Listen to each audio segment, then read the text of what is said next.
बिस्मिल्लाहिर्रहमानिर्रहीम। अस्सलाम वालेकुम। I am sir Tahir Ali. I hope all of you will be fine. जी बेटा, आज मैं आपको 9th क्लास के कंप्यूटर का लेक्चर नंबर 8 डिलीवर करने जा रहा हूँ। इससे पहले मैं 7 लेक्चर्स आपको दे चुका हूँ। आज के लेक्चर के अंदर हम जो है identification and correction of errors को डिस्कस करेंगे। ये 6 और लास्ट पॉइंट है इसका। मैंने आपको जो पॉइंट्स लास्ट टाइम बताए थे मेजर पॉइंट्स हैं, तो लास्ट पॉइंट डिस्कस करने जा रहे हैं identification and correction of errors. पहला पॉइंट हमारा ये होता कि देख लें, if an algorithm is fail during verification, अगर कोई एल्गोरिथम जो है वेरिफिकेशन के दौरान फेल हो जाता है, then it is important to identify the root cause of failure and then the corrected.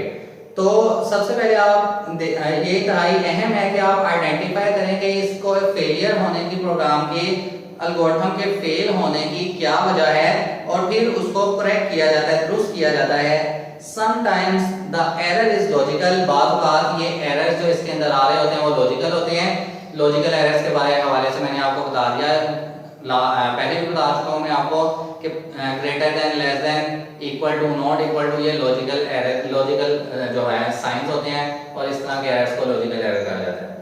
It means the solution is working but not giving required results. इस सूरत के अंदर क्या होता है कि सॉल्यूशन जो है वो वर्क तो कर रहा होता है, लेकिन आपकी ख्वाहिश के मुताबिक रिजल्ट प्रोवाइड नहीं कर रहा होता आपको। जब लॉजिकल एरर आ जाता है तो प्रोग्राम आपका वर्क कर रहा होता है, लेकिन आपकी जो रिक्वायरमेंट है क्वेश्चन की, उसके अकॉर्डिंग आपका रिजल्ट नहीं निकल पाता, क्योंकि वहां पर लॉजिकल एरर आ चुका होता है प्रोग्राम में। नेक्स्ट है जी हमारा इसी के साथ ट्रेस टेबल। ट्रेस टेबल किसे कहते हैं? A trace table is a technique used to test algorithm. Trace table एक टेक्निक है जिसके जरिए से हम एल्गोरिथम को टेस्ट कर सकते हैं, in order to make sure that no logical errors occur while the algorithm is being processed. इस तरीके से आप ये मेक श्योर कर लेते हैं कि जो लॉजिकल एरर्स हैं टेबल के अंदर, एल्गोरिथम के अंदर, उसको प्रोसेसिंग के अमल से गुजारा जा चुका है। The table usually take the form of a multiple columns, multiple tables, with each column showing names of data and each row showing values of the data at each step.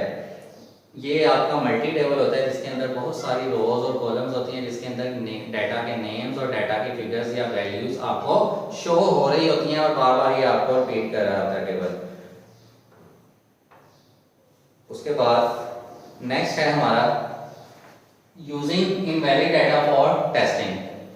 Test करने के लिए invalid data लेना, यानी गलत data ले लिया, उससे relevant नहीं था, जो हमारे पास एल्गोरिथम है प्रोग्राम से मैच नहीं करता था, आपने डाटा जो है वो उस टाइप का नहीं लिया, बल्कि किसी और फॉर्मेट के अंदर ले लिया।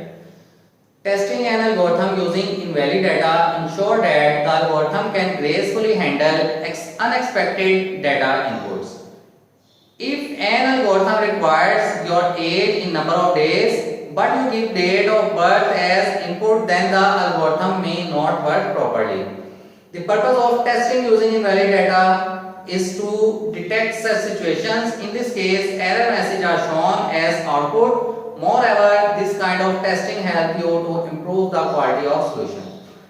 Using invalid test data से मुराद ये है, फॉर एग्जांपल आप जो है आपका प्रोग्राम जो है एल्गोरिथम आपसे डेट, आपसे एज मांगता है कि आपकी एज कितनी है, 12 इयर्स है, 14 है, 16 है, 18 इयर्स है, कितनी एज है आपकी। तो आप बजाय कि आप जो है अपने एल्गोरिथम को प्रोग्राम के अंदर एज एंटर करें, आप वहां पर डेट ऑफ बर्थ एंटर कर देते हैं। ठीक है, तो ऐसी सूरत के अंदर आपका जो है गलत हो गया काम, क्योंकि आपसे रिक्वायर्ड क्या था, आपकी एज, लेकिन आपने एंटर क्या कर दिया, डेट ऑफ बर्थ। तो आपने जब डेट ऑफ बर्थ एंटर की तो आपके डाटे को प्रोसेसिंग के अमल से गुजारा गया, क्योंकि वो उस रिक्वायरमेंट के ऊपर पूरा नहीं उतरता था जो आपसे रिक्वायर्ड थी, जो डाटा आपसे मांगा गया था आपने वो प्रोवाइड नहीं किया, लिहाजा आपका जो है एरर मैसेज स्क्रीन के ऊपर शो हो जाएगा, या फिर आपका अगर डाटा प्रोसेसिंग के अमल से गुजरा भी है तो आपका रिजल्ट नहीं निकलेगा। ये होता है using invalid data for testing. Test करने के लिए आपने जो डाटा दिया था वो इनवैलिड था, जो रिक्वायर्ड था वो नहीं दिया, बल्कि आपने कुछ और दे दिया।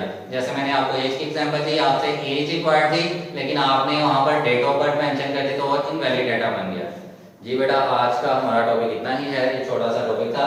आपकी होम असाइनमेंट है, आपने कंप्लीट जो है ये सारा काम नीट एंड क्लीन होमवर्क की कॉपीज के ऊपर करके इसकी तस्वीर मुझे इनबॉक्स करनी है। इंशाल्लाह मैं चेक करके आपको रिप्लाई कर दूंगा।